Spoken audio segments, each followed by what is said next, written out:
Buenas noches, hermanos, que Dios los bendiga.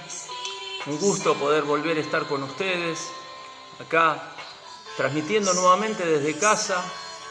Y tal vez el Señor nos ha puesto en este nuevo desafío, ¿no? En este tiempo que estamos pasando en cuarentena.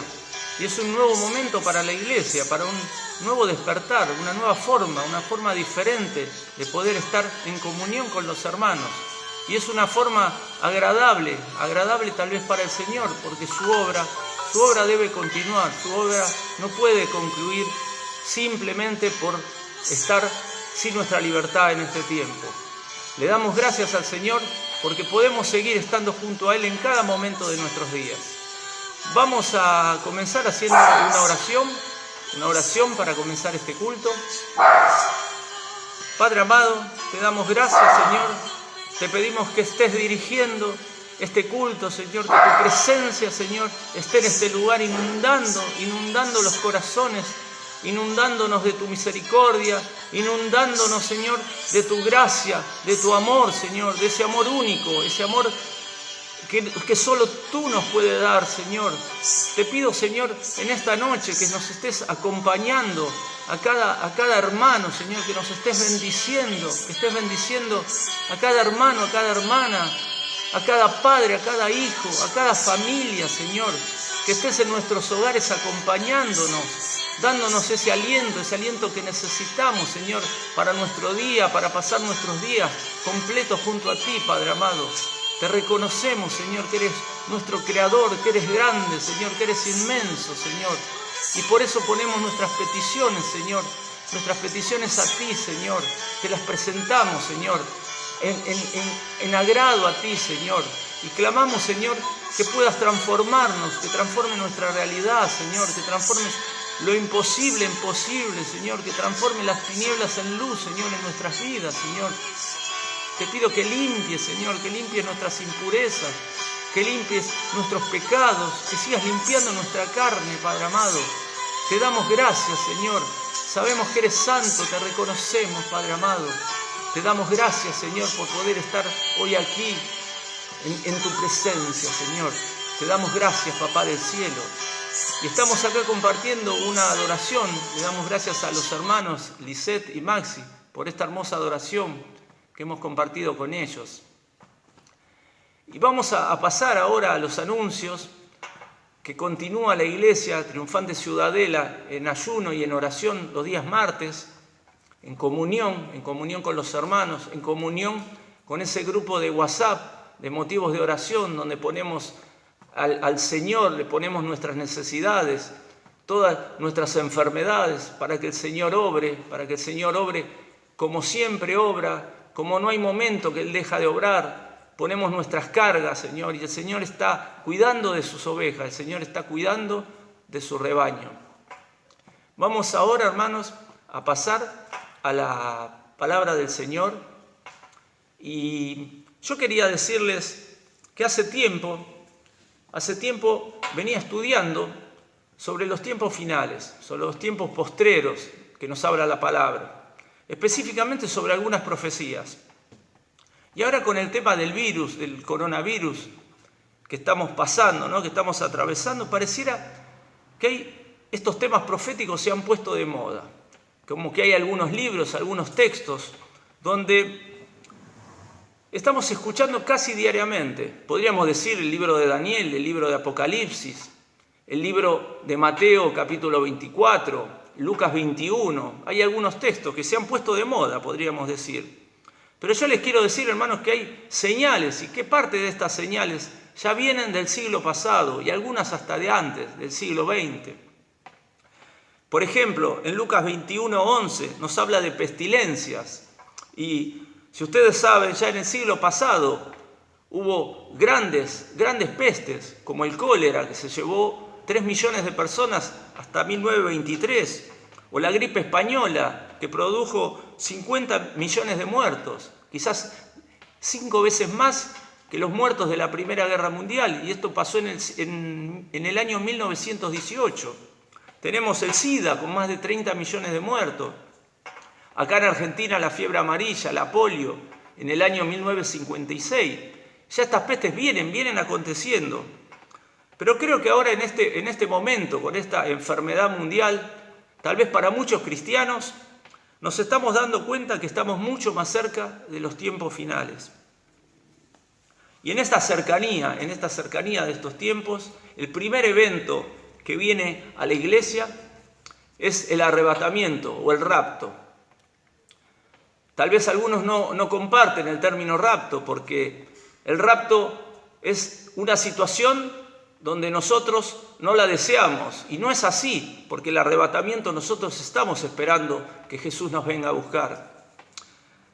Le puse por título a esta prédica: quiero mi pasaje en ese vuelo. Y ya un poco para comenzar, quería explicarles sobre 3 eventos proféticos. Son 3 eventos diferentes. Vamos a comenzar por el rapto o arrebatamiento, donde Cristo viene a tomar a su iglesia en el aire. No baja Cristo a la tierra, sino que es la iglesia la que sube. Y este es el último tiempo de la iglesia. El segundo acontecimiento es la tribulación. La tribulación es un periodo de 7 años, que si lo dividiéramos en 2 partes de 3 años y medio, a la segunda mitad se la llama la gran tribulación, donde habrá aparentemente un bienestar superficial, donde se producirá la restauración de Israel, pero donde será revelado el anticristo y el falso profeta o el sumo sacerdote. Y el tercer evento sería la segunda venida de Cristo, donde Cristo vendrá a establecer su reino terrenal, también llamada el milenio, y donde el Cristo reinará con los santos resucitados por 1000 años, con un gobierno perfecto, con un gobierno justo. Yo quería decirles, hermanos, que estos 3 eventos, distintos eventos, son seguidos. No se sabe con exactitud la diferencia de tiempo, pero se cree que es muy poca, es mínima la diferencia entre uno y otro. Yo lo que les quiero decir es que para la iglesia evangélica este es el orden. Hay algunas sectas, algunas religiones que creen que el rapto es posterior a la tribulación, como los testigos de Jehová, la iglesia adventista, algunos judíos mesiánicos, pero no para nosotros, no es para nosotros.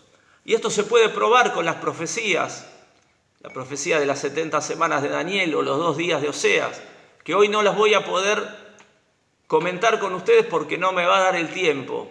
Tal vez la próxima prédica, si el Señor lo dispone. Entendimos estos 3 eventos diferentes. Y a veces estos eventos se confunden, mismo como las señales se nos confunden, porque hay diferentes opiniones, tal vez de teólogos o de estudiosos, como por ejemplo en Mateo capítulo 24. Y sabemos que el rapto durará un segundo, una fracción de segundo, que la tribulación durará 7 años y que el milenio o la segunda venida de Cristo durará alrededor de 1000 años, tal vez 1000 años. Y cuando hablamos de señales de estos eventos, sabemos que seguirán a cada uno de ellos. Por eso cuando hablamos de la señal para la tribulación, sabemos que el rapto que viene antes es casi inmediato, que no hay diferencia de tiempo. Por eso nos sirven las señales de estos 3 eventos. Y hay ejemplos del arrebatamiento en la Biblia. Yo voy a leer la palabra del Señor en el nombre del Padre, del Hijo y del Espíritu Santo. El arrebato de Enoc, por ejemplo, en Génesis 5, 21 y 24, dice: vivió Enoc 75 años y engendró a Matusalén. Y en el 24 dice: caminó pues Enoc con Dios y desapareció, porque lo llevó Dios. En Hebreos 11, 5 también nos habla de Enoc y nos dice: por la fe Enoc fue traspuesto para no ver muerte y no fue hallado. Y dice después: tuvo testimonio de haber agradado a Dios. Acá nos habla de traspuesto. En Elías tenemos el ejemplo también, con el profeta Elías, en Segunda de Reyes, capítulo 2, versículo 11. Nos dice: y aconteció que yendo ellos y hablando, he aquí un carro de fuego con caballos de fuego, apartó a los 2. Y Elías subió al cielo en un torbellino. Acá dice la palabra subió. En ejemplo de Jesús tenemos en Hechos 1:9, donde nos dice: y habiendo dicho estas cosas, viéndolo ellos, fue alzado y le recibió una nube que le ocultó de sus ojos. Acá nos nombra la palabra alzado. Y el último ejemplo de arrebatamiento fue el de Felipe, en Hechos 8:39, donde dice la palabra del Señor: cuando subían del agua, el Espíritu del Señor arrebató a Felipe, y el eunuco no le vio más. Este fue un arrebatamiento sin muerte, porque Felipe no murió acá, solo se trasladó de un lugar a otro. ¿Y saben una cosa que hay en común en todo esto? Es que todos los que fueron arrebatados agradaron a Dios. Nadie será arrebatado si no agrada a Dios. Hermanos, examinemos nuestra salvación. ¿Entienden esto? Vamos a estudiar un poquito los textos que se refieren específicamente al arrebatamiento. Vayan abriendo sus Biblias en Primera de Tesalonicenses, capítulo 4, versículo 13. Y Pablo les estaba enseñando a sus discípulos cómo conducirse y agradar a Dios. Primera de Tesalonicenses 4, 13. Si tienen un lápiz y una hoja para anotar estos textos, mejor, hermanos. Vamos a leer la palabra. En el versículo 13 dice: tampoco queremos, hermanos, que ignoréis acerca de los que duermen, para que no os entristezcáis como los otros que no tienen esperanza. Y acá se refiere a la palabra duermen. A duermen se está refiriendo a los muertos de cuerpo, no de alma, no de espíritu. Y dice: los otros que no tienen esperanza. Hermanos, la esperanza del cristiano no se limita a esta vida, traspasa los límites de nuestra muerte y hasta alcanzar esa vida eterna. No hay tristeza, hay esperanza. El versículo 14 nos dice: porque si creemos que Jesús murió y resucitó, así también traerá Dios con Jesús a los que durmieron con él. Jesús murió y resucitó. Nuestra creencia se basa en la muerte y resurrección de Cristo. Es fundamental. No tendría sentido si Cristo no hubiera resucitado. Y gracias a esa muerte, la muerte fue vencida. Y nos dice la palabra traerá. Traerá en griego, que significa guiar, conducir como pastor a su rebaño. Y será una resurrección con exaltación, hermanos. En el versículo 15 nos dice: por lo cual os decimos esto en palabra del Señor, que nosotros que vivimos, que habremos quedado hasta la venida del Señor, no precederemos a los que durmieron. Acá habría preocupación en ese momento de la iglesia por los muertos, por los que ya habían muerto. Y decía: nosotros que vivimos. La iglesia primitiva creía que la vuelta de Jesús, que el regreso de Jesús era inminente. Y el Señor nunca se preocupó por corregir esto, porque el Señor siempre quiso que estemos atentos, que estemos activos, que estemos prestos, esperando su venida. Y dice: no precederemos a los que durmieron. Los muertos estarán en primer lugar y ellos serán parte de este arrebatamiento. Y dice el versículo 16: porque el Señor mismo, con voz de mando, con voz de arcángel y con trompeta de Dios, descenderá del cielo, y los muertos en Cristo resucitarán primero. Con voz de arcángel se refiere a la calidad del sonido, a la calidad de su voz. Trompeta de Dios nos dice, se refiere a al tipo de sonido que indicará algo hermoso, algo extraordinario. Y dice: descenderá del cielo. Él mismo desciende, no envía ángeles. En su segunda venida se dice que el Señor enviará ángeles de los 4 puntos cardinales para reunir a sus elegidos. Pero aparentemente en el arrebatamiento el Señor mismo descenderá, no enviará ángeles. Tal vez los ángeles estén relacionados con Israel. Y dice: muertos en Cristo. ¿Y qué se está refiriendo? En 1 Corintios 12:13 nos dice que se refiere a todos los que fuimos bautizados y bebimos de un solo Espíritu, del Espíritu Santo, el Espíritu mismo. Y no se está refiriendo a Israel, se refiere solo a la iglesia. La resurrección de Israel, hermanos, se verá en Daniel 12:1, pero será después de la tribulación. El Señor trata solo con la iglesia en este versículo. Y dice el versículo 17: Luego nosotros, los que vivimos, los que hayamos quedado, seremos arrebatados juntamente con ellos en las nubes para recibir al Señor en el aire. Y así estaremos siempre con el Señor, en las nubes. El encuentro será en el aire, no en la tierra. Será un proceso ordenado. Tal vez nosotros, hermanos, estemos al final de la cola, al final de esta fila. Tal vez el primer mártir, Esteban, sea el primero en ser arrebatado. Y nos dice el versículo 18, por lo tanto, alentaos los unos a los otros con estas palabras. Alentaos, animaos, exhortándose, consolándose, instruyéndose los unos a los otros. Y el segundo texto que habla explícitamente de este arrebatamiento, vayan hacia Primera de Corintios capítulo 15. Primera de Corintios capítulo 15, versículo 51. Les doy tiempo para que lo busquen, hermanos. Y nos dice la palabra del Señor, versículo 51, dice: he aquí os digo un misterio. No todos dormiremos, pero todos seremos transformados. En algunas versiones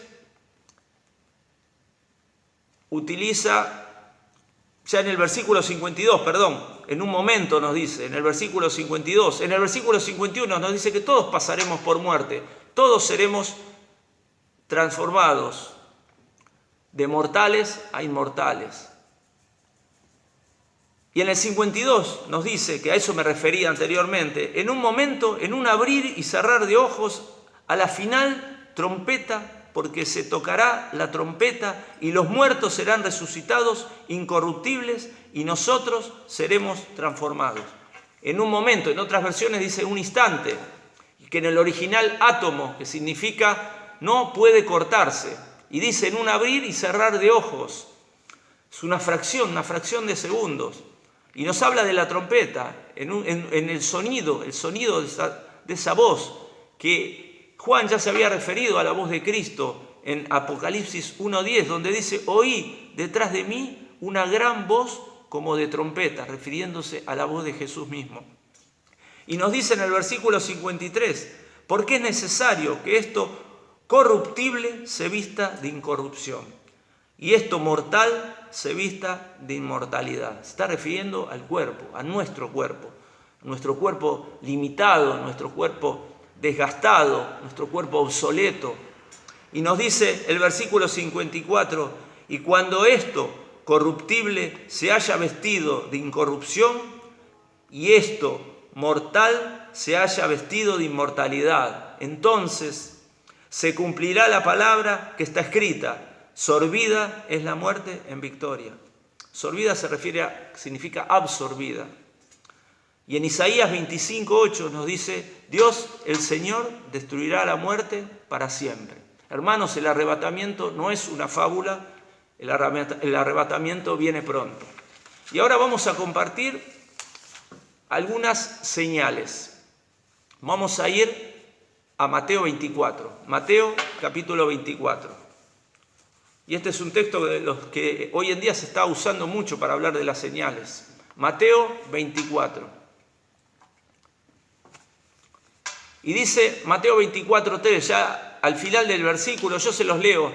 Los discípulos se le acercaron por separado y le dijeron: dinos, ¿cuándo sucederá todo esto? ¿Y cuál será la señal de tu venida y del fin del mundo? Bueno, acá le hicieron tres preguntas. ¿Cuándo? ¿Cuál será la señal de tu venida? ¿Y cuál la del fin del mundo? Hermanos, señales para el rapto no hay. Señales específicas para el rapto no hay. Pero sí hay señales para los otros dos eventos que hablamos al comienzo. La primera pregunta decía ¿cuándo? Y nos dice en Mateo 24:36, en cuanto al día y la hora nadie lo sabe, ni siquiera los ángeles de los cielos, solo mi Padre lo sabe. Nadie lo sabe, nadie sabe la hora, nadie sabe el día, solo el Señor. Y nos dice el versículo 44, confirmando esto, dice: vendrá a la hora que menos lo esperen. El día, la hora, nadie lo sabe, hermanos. Si alguien les da esa hora, ese día específico, les está mintiendo. Nadie lo sabe. Y en Mateo 24, versículo 32, eso se los voy a compartir. Es una parábola, la parábola de la higuera que representa a Israel y que nos da una aproximación de años. Ahora se las voy a compartir, hermanos. 24, 32, y dice lo siguiente: de la higuera aprended de la parábola. Cuando ya su rama está tierna y brotan las hojas, sabéis que el verano está cerca. Así, en el 33, así también vosotros, cuando veáis todas estas cosas, conoced que está cerca a las puertas. Y en el 34 dice: de cierto os digo que no pasará esta generación hasta que todo esto acontezca. Hermanos, la parábola de la higuera representa a Israel, la higuera representa a Israel. Y nos dice, le brotan las hojas, y se está refiriendo a la vuelta a Israel que aconteció en el año 1948 a su territorio. A eso se está refiriendo con las hojas. Y en el texto de Lucas 21-29 habla sobre esta misma parábola, pero nos agrega una palabra que nos sirve para ver estas señales. Nos dice, fíjense en la higuera y en todos los árboles. Los árboles en la Biblia representan a las personas y a las naciones. Acá se está refiriendo a las naciones, se está refiriendo a las naciones alrededor de Israel, de la higuera, y esos son los árboles. Y ustedes fíjense cómo son, porque a partir de 1920, las naciones de Medio Oriente que rodean, que están cerca de Israel, comenzaron a tener los territorios como los tienen hoy, con esos límites. Han cambiado algunos hasta de nombre, como que se están formando esas naciones alrededor de la higuera. Y nos dice el versículo 34, todo esto sucederá antes de que pase esta generación. Acá estas palabras nos están revelando. Miren lo que dice el Salmo 90, 10. 70 años son los días de nuestra vida. 80 llegan a vivir los más robustos. Se está refiriendo a la generación de 70, 80 años. Y cuando nos dijo, sucederá antes de que pase esta generación, habíamos quedado como que Israel brotó las hojas de Israel en el año 1948. Si le sumamos 80 años, como dice la palabra, de una generación, estamos hablando del 2028. Realmente acá se está refiriendo a Israel no solo a que broten las hojas, sino a que dé frutos. Los frutos de Israel se verán con la llegada de Cristo en el milenio. O sea que con esa diferencia en el medio nos quedan los 7 años de la tribulación. Tendríamos que tal vez restarle esos 7 años al 2028, ¿no? Nos quedaríamos muy cerca de nuestros tiempos, ¿no? Qué cerca que estamos, hermanos, qué cerca que estamos. No sé si entendieron las fechas cercanas que estamos viviendo en estos momentos. Y la segunda pregunta era, ¿cuál era la señal de tu venida? Y yo le voy diciendo, siguiendo en este capítulo de Mateo 24, en el versículo 5 y en el versículo 11 nos habla de falsos profetas y cristos. Y hoy, hermano, está lleno de esto. Lo estamos viendo en la iglesia católica, en la misma iglesia evangélica, estamos viendo este tipo de falsos profetas, de falsos sacerdotes, de falsos pastores.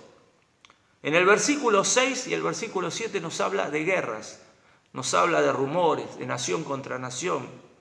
Guerras, hermanos, ya comenzaron, así como las pestes, ya en el siglo pasado, en el siglo XX, ¿no? Empezaron con la Primera, con la Segunda Guerra Mundial. Rumores, hermanos, de guerra lo vemos todos los días en los noticieros, que Estados Unidos contra China, que Estados Unidos está aliado de Israel, que Estados Unidos hace tiempo atrás contra Rusia. Hoy vemos que Rusia está aliada con Siria, con Irán, con Irak, en contra de Israel, y Estados Unidos aliado con Israel. Estos rumores, estas alianzas, ¿no? Estas alianzas y rumores que estamos escuchando casi diariamente. En el versículo 7 nos habla de hambre, hermano. Vemos que hoy en día ningún sistema político y ningún sistema económico funciona, donde se mezclan, se cambian los nombres. Mismo hasta el coronavirus hoy va a debilitar las economías y esa debilidad, esa economía liviana está dando hambre. A eso se refería la señal en el 7. La pestilencia, como les dije en Lucas 21, ¿no? Que ya hablamos en el siglo XX, que habían comenzado. En el versículo 7 nos habla de terremotos, hermanos. Cada día que prendemos la tele vemos ciertos terremotos. Siempre hubo terremotos, hace tiempo que hubo terremotos, pero hoy tienen una intensidad mayor. Vemos los cambios climáticos, las tormentas, grandes tormentas. En el versículo 8 nos está hablando de comienzo de dolores. Comienzo de dolores en la Biblia nos significa los dolores de parto, ese comienzo de dolores. En el versículo 10 y el versículo 12 nos habla de traición, de odio y maldad. Todo en aumento, todos los días estamos viendo esto, cómo va en aumento. Y nos dice en el 12, amor se enfriará, la grieta que hoy estamos teniendo, ¿no? en nuestra nación. El amor se enfrió, hasta en las iglesias se está enfriando el amor. En el versículo 15 nos dice y nos habla de la abominación desoladora en el lugar santo. Bueno, esto es una señal ya para la gran tribulación. En el 22 nos dice días acortados. También es una señal de la gran tribulación, porque va a ser las muertes, va a ser algo tan tremendo que los días serán acortados por el Señor. Y en el versículo 29 nos dice señales del cielo. El sol se oscurecerá y la luna dejará de brillar, las estrellas caerán del cielo. Acá se está refiriendo puntualmente a la segunda venida de Cristo. Es una señal para la segunda venida de Cristo. Ahora, ¿les parecen pocas, hermanos, las señales que estamos nombrando? Recordemos que el rapto dura un segundo, una fracción, la tribulación 7 años, y ahí pasamos a la segunda venida. Sucesos seguidos y aparentemente sin tiempo entre unos y otros. En el versículo 33, mire lo que dice: sepan que la hora ya está cerca y que está a la puerta. Yo diría mejor, está al umbral de nuestra puerta. El último punto que quería desarrollarles es el arrebatamiento. El arrebatamiento, hermano, es hablar de salvación, es hablar de todo nuestro proceso de conversión, es recordar nuestros primeros pasos como cristianos, nuestra santificación, es todo nuestro camino a los pies de Cristo y el final. Ese es el rapto, es el final. Y hermanos, cuando hablamos del rapto, tenemos que hablar de regocijo, hablar de festejo, de cumplir la meta, de llegar victoriosos a la meta. En 2 de Timoteo, capítulo 4, versículo 7, dice: he peleado la buena batalla, he acabado la carrera, he guardado la fe. Por lo demás me está reservada la corona de justicia, que en aquel día me dará el Señor, el juez justo, y no solo a mí, sino también a todos los que aman su venida. ¿Ustedes aman su venida, hermano? Entonces estemos felices, esperando, aguardando.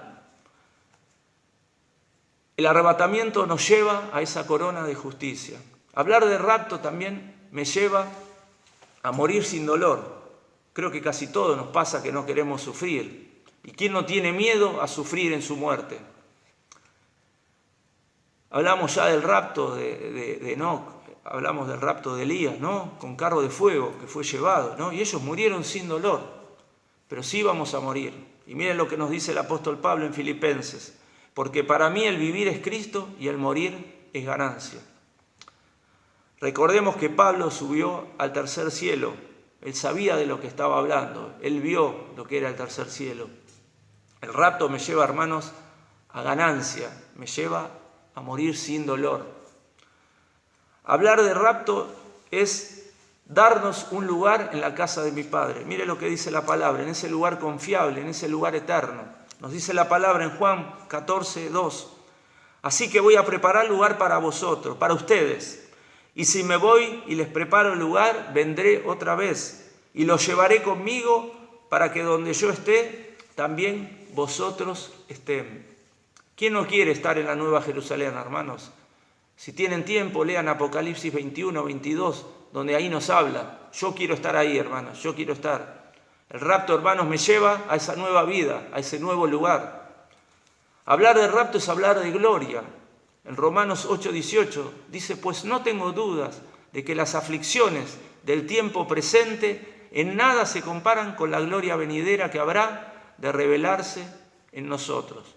No sé si se refiere a nuestro cuerpo o a nuestra nueva forma de vivir. Es gloria que nos espera en el cielo. Hablar del arrebatamiento me lleva a esa nueva gloria.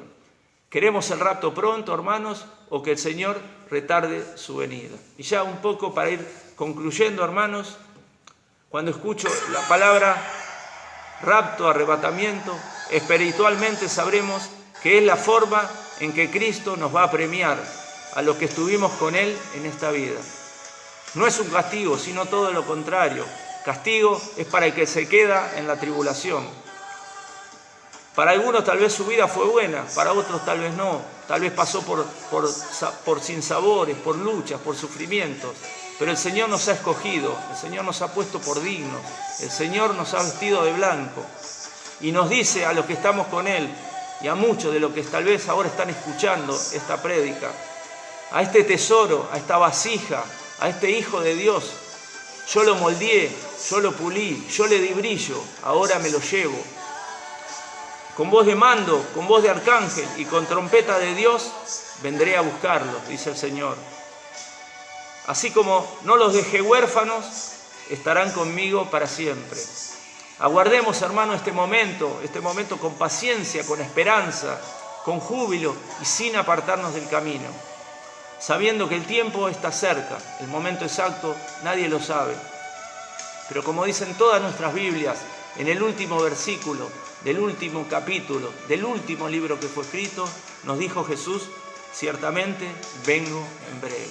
Que Dios los bendiga, hermanos, y le damos gracias al Señor por esta palabra que haya llegado, que haya tocado sus corazones, que sea una palabra de bendición, una palabra de conocimiento, Señor, que la podamos poner en enseñanza a otros hermanos, Señor. Esta palabra que pueda seguir y continuar, Señor, por los tiempos, Señor. Te damos gracias, Padre amado. Bueno, ya un poco para ir finalizando este culto, vamos a hacer una oración final, hermanos. Te damos gracias, Señor, por este tiempo, Señor, porque nos has cubierto, porque nos estás cubierto, Señor, nos estás cubriendo, Señor. Te reconocemos, Señor. Reconocemos este favor inmerecido que has tenido, esa gracia que has tenido con nosotros, Señor. Te pido que nos cuides en este momento extraño, este momento diferente, Señor. Que nos cuides de todo contagio, de todo virus, de toda bacteria, Señor. Nos ponemos en tus manos, Señor. Te pido, Señor, que nos estés guiando en tu propósito, en tu camino, Señor. En ese diseño que has puesto para cada uno de nosotros. En ese propósito, Señor, que cada uno de los que ahora están escuchando, tú tienes con ellos, ese trato que tú tienes con ellos, Señor.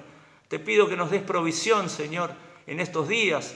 Hay hermanos, hay personas que están pasando hambre, Señor, que no pueden salir a trabajar, Señor. Que las estés cuidando, Señor, que las estés cubriendo con tu sangre preciosa, Señor.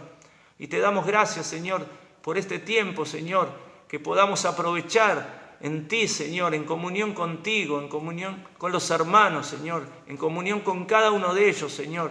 Te damos gracias por nuestra familia, por nuestros hijos, Señor, por todo lo que tenemos, Señor, porque sabemos que todo es tuyo, Señor. Te damos gracias, Padre amado. Amén y amén. Bueno, hermanos, le damos gracias y los esperamos el próximo domingo a las 10 de la mañana en el culto que darán nuestros pastores. Que Dios los bendiga, hermanos.